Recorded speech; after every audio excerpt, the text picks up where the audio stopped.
Acho que houve um pequeno erro na verdade, talvez mais de lógica. E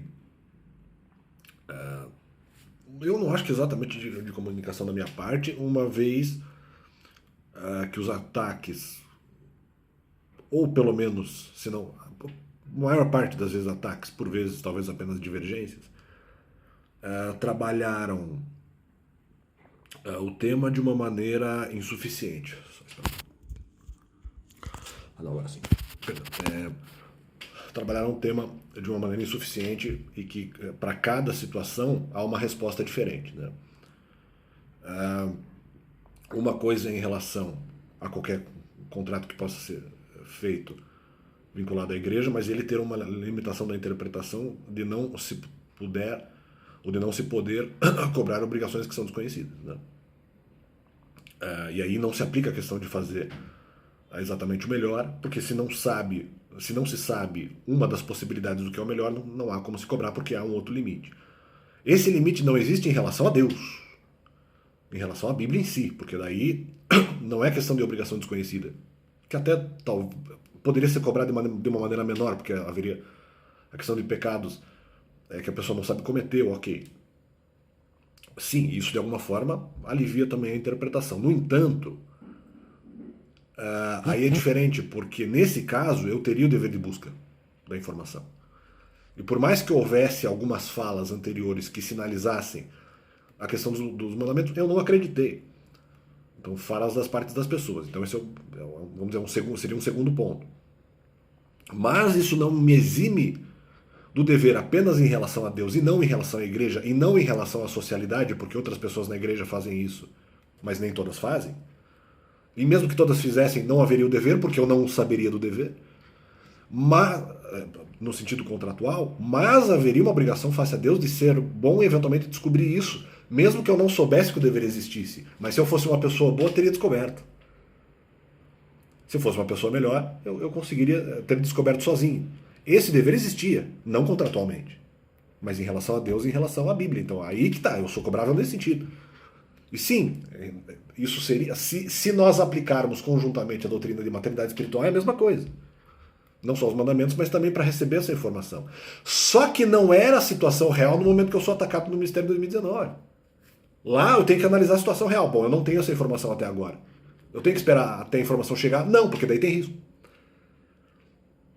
Mas aí muda a interpretação, só se eu conseguir fazer a questão da garantia de proteção. E um plus aqui, um parênteses. Não, na verdade, na questão da proteção, eu pensei sim, no momento que havia a questão de se houvesse poucos pecados eu seria protegido, mas eu também pensei que poderia haver a possibilidade, vamos dizer, de muitos pecados, ou vamos supor, de um pecado só cometido sucessivamente, só que eu não percebi qual seria o pecado, só percebi que um outro pecado, vamos dizer, estaria sendo cometido sucessivamente também, mas eu pensei que eventualmente o pecado específico seria outro, né?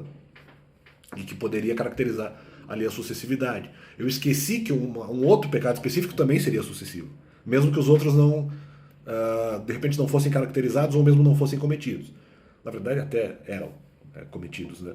Mas, e também com base em uma interpretação ali dúbia de alguma coisa do Novo Testamento, né? Então, para dizer isso, né? Não é que passou despercebida a análise sobre a possibilidade de pecado sucessivo. Na verdade, ele passou, só que o pecado que eu imaginei era outro, e não o outro que também era sucessivo, que eu no primeiro momento não visualizei. Mas eu considerei a possibilidade de pecado sucessivo no momento. Mas enfim, isso é um parêntese, né? Estou dizendo que em relação seja em relação ao contrato, seja em relação à igreja, porque as outras pessoas usam de determinada linguagem, não me obrigaria a buscar uma linguagem que eu acho dúbia e que eu acho que inclusive as pessoas estariam erradas de usá-la. Talvez eu estivesse errado em achar que elas estavam erradas, mas não é o que eu achei que fosse o melhor. Eu vou usar o melhor, aquilo que eu achar o mais evidente, né? E se as outras pessoas fazem, eu não preciso fazer, porque eu não acho ser aquilo o melhor e haveria,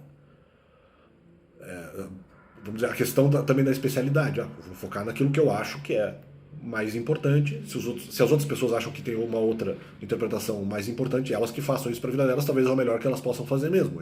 Eu até reconheço isso da parte delas, da minha parte não seria. vamos dizer, nesse segundo momento, tanto na questão de eu não saber como na questão da especialidade. Né? Eu prefiro me especializar no que eu sei do que no que eu não sei, nem se vale a pena me esforçar. Se as outras pessoas acham que vale a pena se esforçar, isso é o problema delas, não cabe a mim interferir na fé delas, na verdade. Né? Mas de qualquer forma não era algo geral. Né? Então, portanto, para mim o argumento da socialidade não existe, não é aplicável. Né? Ou porque as pessoas não. Havia pessoas que não aplicassem os mandamentos na igreja, ou porque elas pareciam não aplicar. Né? E se fosse uma situação de todas as pessoas aplicarem, aumentaria um pouco a porcentagem, talvez, desse dever, mas também não seria um dever totalizante. E é uma coisa que talvez só ali pessoas com mais conhecimento teriam acesso a essa informação. Pelo menos é o que me parece. Né? Então, por tudo isso, eu não seria cobrado. Mas você deveria ser uma pessoa boa para eventualmente descobrir essa informação? Sim. Não por causa que as outras pessoas na igreja fazem a mesma coisa, não porque eventualmente qualquer contrato tenha sugerido algo parecido, sem explicações suficientes, mas porque a Bíblia diz que eu tenho que ser uma pessoa boa para descobrir as informações corretas. Aí sim.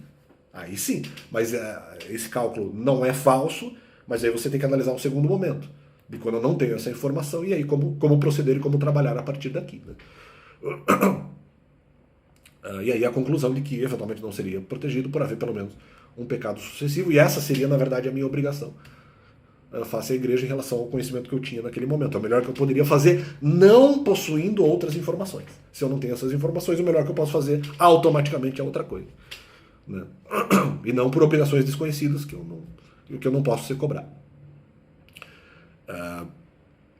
E vamos dizer, poderia haver a cobrança, talvez até como pecado, mas no sentido bíblico, não em sentido de igreja contratual ou social. Né? Essas situações não haveria a cobrabilidade ou obrigação, se cobrabilidade existir. Então fica apenas esse complemento aí, acho que especificando onde estaria talvez o problema no raciocínio. Né? Então, valeu.